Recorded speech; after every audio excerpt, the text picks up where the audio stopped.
हमारे सभी किसान भाई बहनों को रूपा भोजी का तहे दिल से जोहार, नमस्कार। कृषि दर्शन कार्यक्रम में आप सभी किसान भाई बहनों का स्वागत है। कृषि प्रधान ये राज्य हमारा, सींचे इसे किसान हमारा। आओ जाने समझे बूझें, इसी से है जीवन सारा। तो चलिए आपको लिए चलते हैं कृषि समाचार की ओर, जहां मिलेगी आपको कृषि से संबंधित ढेरों जानकारियाँ। नमस्कार, कृषि समाचार में आपका स्वागत है। मैं हूं पूजा। आइए देखते हैं आज कृषि समाचार में क्या है खास। गढ़वा के किसानों को अनुदान पर मिलेगा कृषि यंत्र। पशुपालन को बढ़ावा देने के लिए लातेहार में 3 प्रशिक्षण योजनाएं। आगात मटर के बेहतर उत्पादन के लिए लगाए उन्नत प्रभेद आरकेल। अब समाचार विस्तार से। गढ़वा जिला में तिलहन की उपज और उपज क्षमता बढ़ाने के लिए 40 से 60% अनुदान पर कृषि यंत्र उपलब्ध कराने की योजना है। इस योजना के तहत गढ़वा के किसान knapsack sprayer, power knapsack sprayer, बैल चालित मिट्टी पलट हल, seed drill, zero till seed drill, power weeder, multi crop thresher, seed storage bin, sprinkler set, pump set, सिंचाई पाइप, ग्राउंड नट डिगर और ग्राउंड पॉड स्पॉडर ले सकते हैं। गढ़वा के किसान इस योजना से लाभ लेने के लिए आत्मा कार्यालय गढ़वा में आवेदन दे सकते हैं। लातेहार जिला में उन्नत पशुपालन को बढ़ावा देने के लिए पशुपालक प्रशिक्षण, पारावेट प्रशिक्षण और मैत्री प्रशिक्षण की योजना बनाई गई है। पशुपालक प्रशिक्षण के अंतर्गत जो ग्रामीण आधुनिक तरीके से पशुपालन व्यवसाय करना चाहते हैं, वे मुर्गी पालन, बकरी पालन या सूकर पालन का 5 दिवसीय प्रशिक्षण ले सकते हैं। पारावेट प्रशिक्षण के तहत पशुओं के प्राथमिक उपचार के संबंध में 3 महीने का प्रशिक्षण दिया जाएगा, जबकि मैत्री प्रशिक्षण के तहत कृत्रिम गर्भाधान के बारे में प्रशिक्षण दिया जाएगा। प्रशिक्षण के इच्छुक अपने प्रखंड के पशु चिकित्सा पदाधिकारी के कार्यालय में आवेदन दे सकते हैं।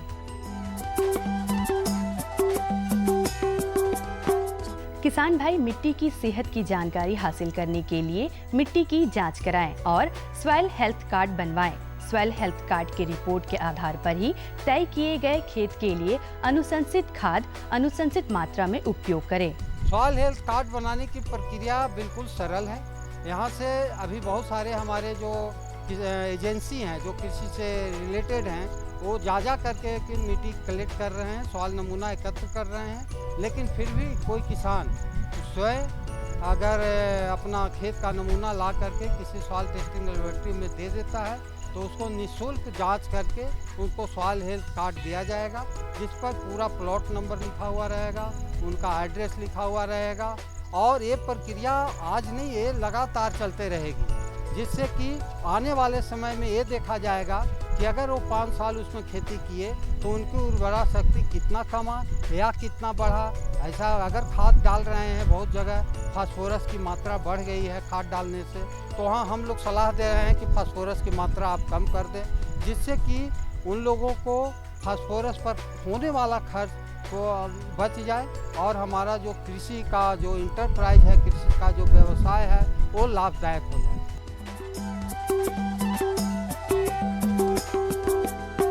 राज्य के जो किसान मटर की आगात खेती करना चाहते हैं, वे सितंबर के अंतिम सप्ताह से लेकर 15 अक्टूबर तक बुआई का काम पूरा कर ले। सब्जी के लिए मटर का उन्नत प्रभेद आरकेल और दलहन के लिए पूसा प्रभात लगाएं। मटर की आगात बुआई में 100 किलोग्राम बीज प्रति हेक्टेयर की दर से लगाएं। इसमें कतार से कतार के बीच 30 से 35 सेंटीमीटर की दूरी रखें और पौधा से पौधा के बीच 6 से 10 सेंटीमीटर की दूरी रखें।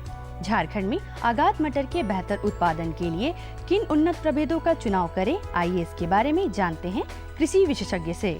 आगात मटर अभी हमको अगर सब्जी के लिए हम लगाना चाहते हैं तो वो है आरकेल, सबसे अच्छा अभी प्रचलित वैरायटी है। और आगे के लिए भी हम जा सकते हैं, उसके लिए स्वर्ण मुक्ति भी है और काशी नंदिनी काफ़ी अच्छा वैरायटी है इसका। और दलहन के लिए अभी बताया DDR 23, जिसका नाम है पूसा प्रभात, और इसका साथ थोड़ा ड्यूरेशन ज़्यादा है, वो HUDP 15, इसको मालवीय मटर 15 कहते हैं। इसके साथ VL 42, ये भी बहुत अच्छा वैरायटी है। दंतेवाड़ा फिल्पी 1, और आजकल जो नया एक वैरायटी आया है उसका नाम है सन तिप्ती, वो सलाद के लिए बहुत अच्छा।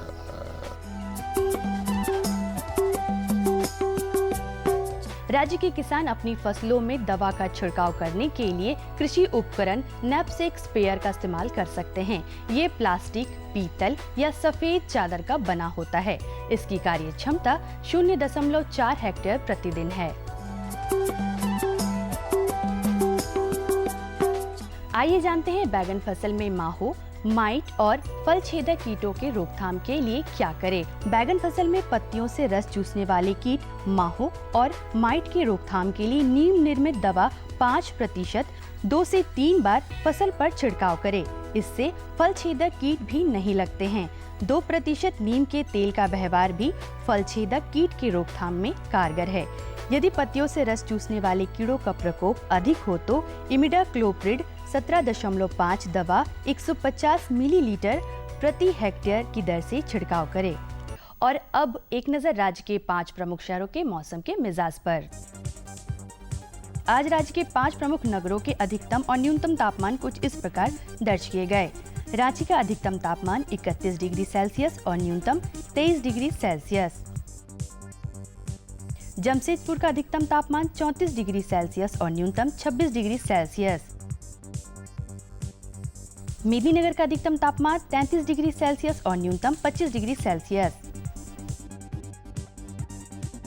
देवघर का अधिकतम तापमान 33 डिग्री सेल्सियस और न्यूनतम 26 डिग्री सेल्सियस।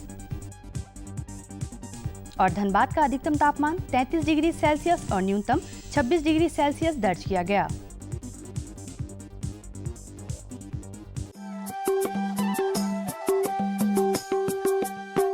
और अब मंडी भाव में आइए नजर डालते हैं अनाजों के भाव पर।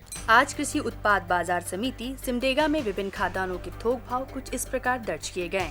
चावल मोटा 1925 रुपए से 2200 रुपए, चावल मध्यम 2150 रुपए से 2400 रुपए, चावल उत्तम 2570 रुपए से 2800 रुपए, गेहूं 1970 रुपए से 2300 रुपए, दाल अरहर 6720 रुपए से 7000 रुपए, दाल मसूर 6430 रुपए से 6600 रुपए, सरसों तेल 9840 रुपए से 10000 रुपए, चीनी 4120 रुपए से 4300 रुपए, आलू 740 रुपए से 1000 रुपए और प्याज 2035 रुपए से 2500 रुपए प्रति क्विंटल रहा। कृषि समाचार में आज इतना ही। अगले दिन अगले अंक में फिर मुलाकात होगी कुछ ताज़ा तरीन खबरों के साथ। तब तक के लिए दीजिए इजाजत। नमस्कार, जोहार। अभी आप देख रहे थे कृषि समाचार, जिसके अंतर्गत अपनी जानकारी ली मंडी की भाव के बारे में, मौसम के मिजाज के बारे में और तरह तरह की खेती बाड़ी के बारे में। वक्त हो चला है एक छोटे से विराम का। कहीं जाइएगा नहीं, क्योंकि हम जी हाँ तुरंत हाजिर होते हैं। सब्जी में मसाला ज्यादा है। कितनी बार कहा है कि जितनी जरूरत हो बस उतना ही डाला करो। अरे मुझसे तो ऐसा कभी कभार होता है। और तुम जो हमेशा खेत में अनाप शनाप कीटनाशक डालते हो, उसका क्या? ठीक ही तो कह रही है बहू। देख, खेत में उतनी ही दवा डाल जितनी जरूरत हो। याद रखो, कीटनाशक जहरीले होते हैं। डिब्बे पे लिखी सूचना के हिसाब से ही दवा डालनी चाहिए। पहले फेरोमोन ट्रैप, फ्लाइट ट्रैप, मित्र कीट, जैविक कीटनाशक आदि का इस्तेमाल करें। जरूरत पड़ने पर ही रासायनिक कीटनाशक का इस्तेमाल करें। छिड़काव सुबह या शाम दस्ताने, मास्क और पूरी आस्तीन वाले कपड़े पहनकर करें। हवा की दिशा में छिड़काव करते हुए पीछे जाएं। दवा के डिब्बे, छिड़काव यंत्र सुरक्षित जगह पर रखें। अब कुछ समझे क्या? हाँ, समझ गया मेरी रानी। अब ना करो नादानी। इसने पिला दिया ना तुझे पानी। किसान भाई बहनों, जानकारी की बारी है और आज हम आपको हरी हरी जानकारी दिलवाने जा रहे हैं। जी हाँ, मटर की आगाद खेती व प्रभेद के बारे में आज की जानकारी है, तो जरा गौर से देखिए और जानकारी लीजिए। आगाद खेती अच्छी आमदनी का एक अच्छा तरीका है। इसके लिए सही योजना बनाना जरूरी है ताकि आवश्यकता अनुसार खाली खेत में फसल लगाया जा सके। किसान भाई आगाद मटर की खेती कर अच्छा मुनाफा कमा सकते हैं, जो दाल, सब्जी अथवा सलाद के रूप में उपजाई जा सकती है। हमारा पर्पस है मटर का। जब खेती करने जाते हैं, मटर आजकल अगर मटर को क्लासिफाई किया जाए तो एक टाइप का मटर होता है जो कि सब्जी के लिए हम लोग उपयोग करते हैं। दूसरा है दाल के लिए और तीसरा आजकल आया है, वो किसान भाई को अभी तक परिचित ज़्यादा नहीं हुए होंगे, ये सलाद के लिए यूज़ होता है, इसका बहुत कॉस्ट है। तो हमें लगता है जो जिसमें आगात में जाएंगे तो हमारा फर्स्ट थिंग है जो हम किस पर्पस के लिए ग्रो कर रहे हैं और कब तक इसको मार्केट में लाना है, ये एक टारगेट रखना है, क्योंकि उसी पर सब्जी के तरफ जा रहे हैं तो हम लोग जानते हैं जब शुरुआत होता है उसका कितना कीमत होता है, 50-60 किलो प्रति किलोग्राम पर 50-60 रुपया लग जाता है, और फिर जब सलाद के लिए जाएगा वो और ज़्यादा होगा। जैसे धीरे धीरे समय बढ़ता है फिर दाम उसका घटते रहता है। तो हम लोग को एक अच्छा प्लानिंग हो जाना चाहिए कि हमको किस टाइम में खेत खाली हो रहा है और हमको मार्केट में कब ले जाना है। अगात मटर की खेती अच्छी जल निकासी वाली बलुई दोमट मिट्टी में सफलतापूर्वक की जा सकती है। अगात मटर की खेती के लिए खेत की अच्छी तरह से जुताई कर मिट्टी को भुरभुरी बना लें। बुआई कतार बनाकर बेड में करें, इससे पौधों की बढ़वार अच्छी होगी और अपेक्षित फलन भी मिलेगा। ये मटर का जो खेती है ये लेग्यूमिनस क्रॉप है, मतलब कि जड़ में इसको नोड्यूल बनते हैं, इसको जड़ में हवादार होना चाहिए। तो जब आगात कर रहा है, देखिए हमारा जो यहाँ का झारखंड का रेनफॉल का पैटर्न है, सितंबर का लास्ट तक अच्छा कभी कभी बारिश हो जाता है, तो उसको हमको ध्यान में रखना है। जो जहाँ हम खेती करने जा रहे हैं ज़मीन को चुनाव करना चाहिए, जहाँ अगर भारी बारिश हो भी जाए तो हमारा खेत में पानी जमाव ना हो, ये हमारा पहली मुद्दा होना चाहिए। और मिट्टी थोड़ा सा हल्का रहे, तो इस टाइप का हमारा प्लानिंग भी होना चाहिए। ये कहने का मतलब ये है हमको जोताई तो अच्छा से करना है और उसके साथ साथ ये करना है, अगर आगात करने जा रहे हैं बाद में जो लगाएंगे उसके लिए उतना ध्यान ना रखें तो भी चलेगा। आगात करने जा रहे हैं तो आजकल जो नया कंसेप्ट है ब्रॉड ब्रेड मेथड, मतलब 1 मीटर के करीब जो ट्रैक्टर के द्वारा वो मिट्टी थोड़ा सा ऊंचाई कर देते हैं, एक बेड बना के चले जाते हैं। मैनुअली भी हम लोग कर सकते हैं। इसमें दलहन के लिए, मटर के लिए बहुत ही फायदेमंद होता है, क्योंकि इसमें जो हम पहले ही बोले थे कि जड़ में हवा लगना चाहिए, तो हमारा एरेशन सॉइल का जो कम्पैक्टनेस है वो नहीं होगा, तो जड़ हमारा भुरभुरा रहेगा, मिट्टी भुरभुरा रहेगा, तो जड़ उसमें फैलेगा, नोड्यूल ज़्यादा होगा और उसमें जो नाइट्रोजन फिक्सेशन कैपेसिटी है वो अच्छा रहेगा। अगर किसान भाई दाल के लिए अगात मटर की खेती कर रहे हैं तो DDR 23, DDR 27, मालवीय मटर 15, गोमती, अमन, दंतेवाड़ा, फिल्पी 1 या VL 42 जैसी किस्मों का चुनाव करें। सब्जी के लिए अर्केल, स्वर्ण मुक्ति, काशी नंदिनी एवं आजाद मटर 1 जैसे प्रभेदों का चुनाव कर सकते हैं। किसान भाई सलाद के लिए भी मटर का उत्पादन करते हैं, सलाद के लिए स्वर्ण तृप्ति नामक प्रभेद का चुनाव करें। हमारा खेती जो हो गया ये कमर्शियल बेसिस पर हमको ज़्यादा कम लागत और ज़्यादा फायदा ही होना चाहिए। तो हम पहले बताया जो हमारा मटर का 3 टाइप का जो करते हैं खेती। अगर दाल हम के लिए करते हैं उसमें हमारा 2 टाइप का है, क्योंकि हमारा मॉइस्चर जो नमी है वो हमारा सॉइल में बना रहता है और इरिगेशन हमको कम लगेगा। दूसरा है सब्जी के लिए जाएंगे तो उसके लिए हमको उसी हिसाब से, और जो अभी बताया नया जो प्रभेद आ रहे हैं वो है स्वर्ण तृप्ति, ये है सलाद के लिए यूज़ होता है और इसका कॉस्ट भी इसका ज़्यादा है। तो हमारा सब्जी के लिए अगर देखा जाए तो आर्केल हम लोग का जो प्रचलित सबसे अच्छा है, टेस्ट भी बहुत अच्छा है, वो अर्ली ड्यूरेशन का है। इसको लगाएंगे तो हमारा 60-65 दिन के अंदर हमारा वो फसल का तैयारी शुरू हो जाएगा। 3-3.5 महीने के अंदर इसका हमारा हार्वेस्ट हो जाएगा। और फिर मध्यम के तरफ जाएंगे तो फिर स्वर्ण मुक्ति भी एक अच्छा वैरायटी है, GS 10 है, आज़ाद P1 मतलब आज़ाद मटर 1, काशी नंदिनी बहुत अच्छा वैरायटी है सब्जी के लिए। अगर हम दाल के लिए अगर हम सोचें तो बहुत प्रचलित हमारा यहाँ DDR 23 जो पूसा प्रभात का नाम से हम लोग जानते हैं, वो झारखंड के लिए बहुत स्पेशल है, मुख्य है। जो ये थोड़ा पुराना हो गया फिर भी इसका काफ़ी अच्छा है, इसी हिसाब से कि हमारा यहाँ झारखंड में इरिगेशन बहुत कम है, तो हमारा प्रयास ये होना चाहिए कि हमारा अच्छा जितना जल्दी हमारा फसल तैयार हो जाए। आमतौर पर अगात मटर की खेती के लिए कतार से कतार की दूरी 30 सेंटीमीटर और पौधे से पौधे की दूरी 7 से 8 सेंटीमीटर रखी जा सकती है। बीज को बुआई से पहले राइजोबियम कल्चर से उपचारित कर ले।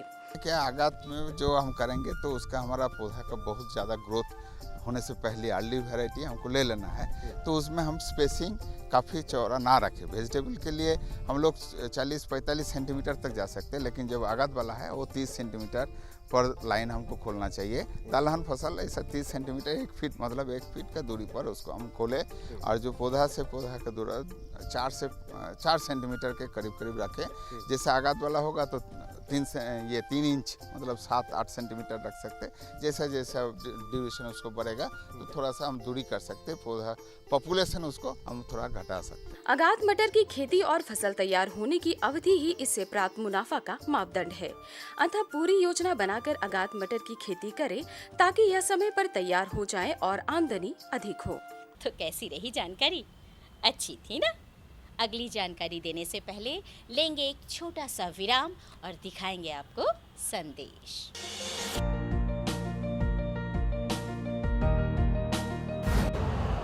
यूरिया का स्वदेशी उत्पादन 70 लाख टन बढ़ाने के लिए 6 उर्वरक संयंत्रों का उद्धार किया जा रहा है। FCIL के गोरखपुर, सिंदरी, तलचर और रामागुंडम संयंत्र, HFCL की बरौनी इकाई और BVFCL की नामरू फोर्थ। सोने पर सुहागा ये है कि देश में अब बनेगा सिर्फ नीम लेपित यूरिया, क्योंकि इससे होगा किसानों का फायदा ही फायदा। अनाज का उत्पादन 10% तक बढ़ेगा। बढ़ेगी 10 से 15% नाइट्रोजन क्षमता।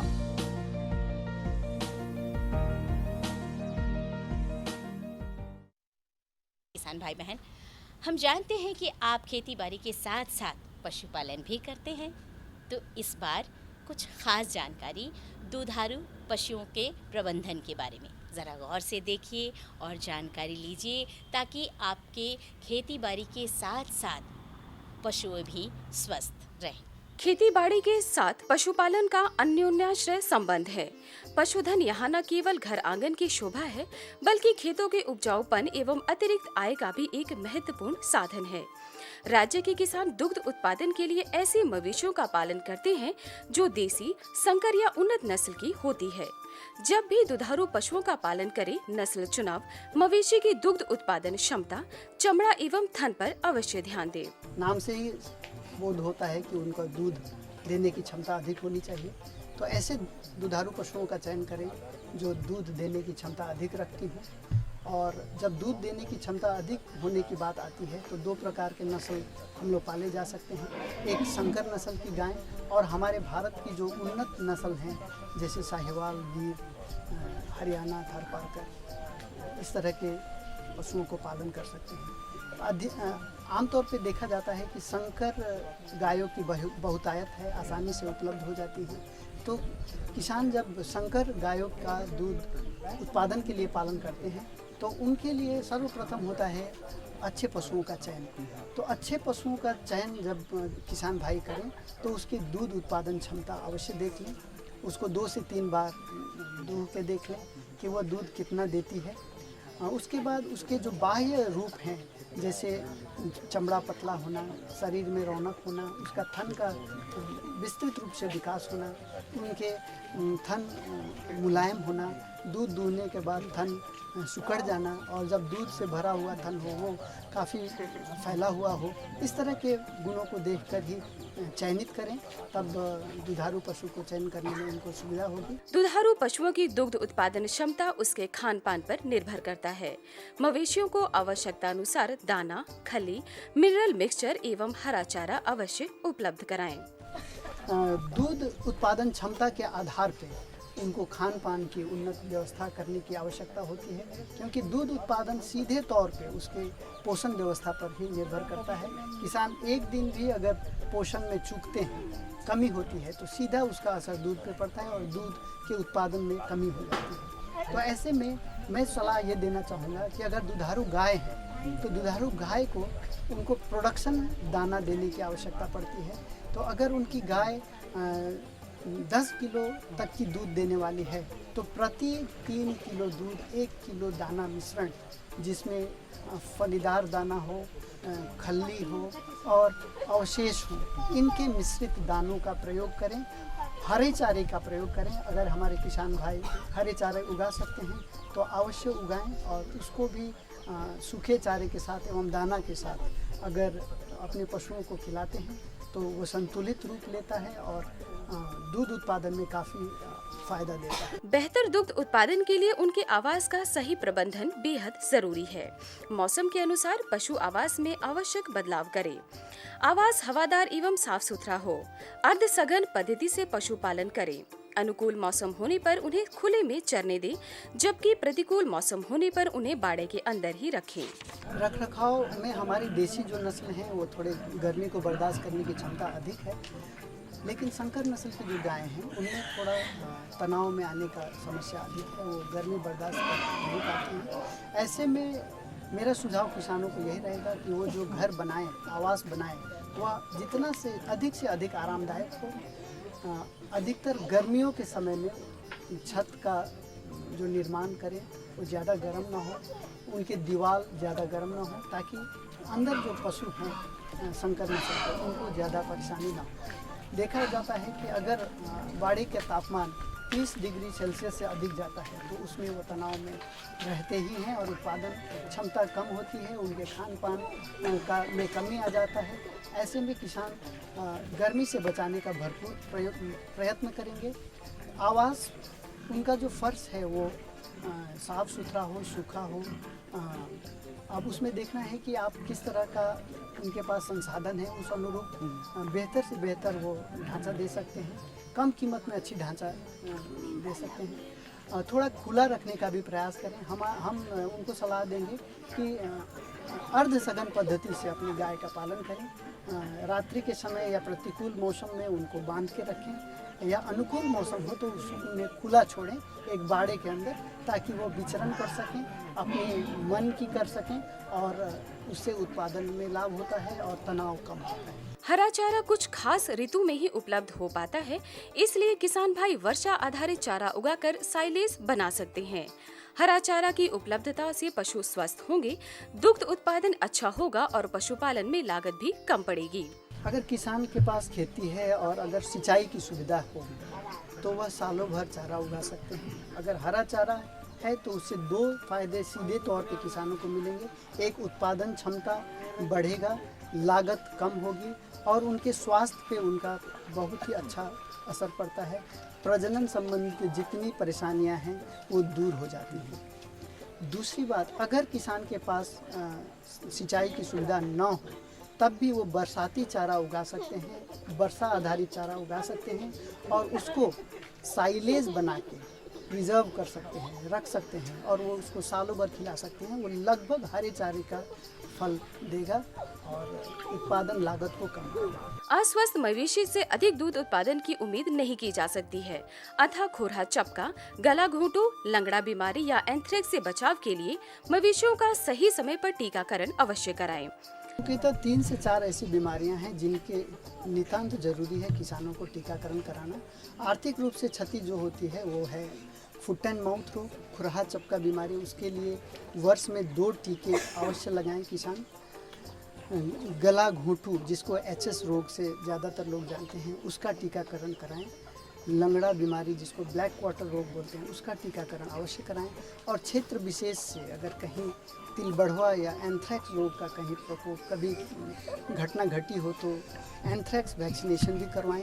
उसके ये तो टीकाकरण की बात हुई। दुधारू पशुओं में थनैल रोग, यह बहुत ही ज़्यादा आर्थिक क्षति पहुंचाता है। थनैल हो जाने के बाद कभी कभी हमारे अच्छे जानवर बेकाम हो जाते हैं। तो थनैल रोग से बचाने के लिए दूध लेने का तकनीक, दूध दूहने का तकनीक, बाड़े की सफाई, जो दूध दूहते हैं उनकी सफाई, ये सारी चीज़ों को बारीकी से किसान भाई देखें, प्रबंधन करें, तो रोग बीमारी का बेहतर प्रबंधन करके अधिक से अधिक आर्थिक लाभ प्राप्त कर सकते। दुधारू पशुओं से बेहतर लाभ तभी मिल सकता है जब पूरी जानकारी के साथ उनका पालन करें एवं उनके आहार तथा आवास का सही प्रबंधन करें। तो कैसी रही जानकारी? जी हाँ, यदि हमारे दिए हुए जानकारियों को आप अमल करते हैं तो लाभ आपको ज़रूर मिलता है। चलते चलते फटाफट कागज़ कलम निकाल लीजिए ताकि आप हमारा पता नोट कर सकें। जी हाँ, हमारा पता है कार्यक्रम कृषि दर्शन, कृषि प्रकोष्ठ द्वारा केंद्र निदेशक दूरदर्शन केंद्र रातू रोड रांची। पिन संख्या 834001। तो हमें रहेगा आपके खतों का बेसब्री से इंतज़ार। लिखना बिल्कुल मत भूलिएगा। अब मुझे और मेरी पूरी टीम को दीजिए इजाज़त। नमस्कार।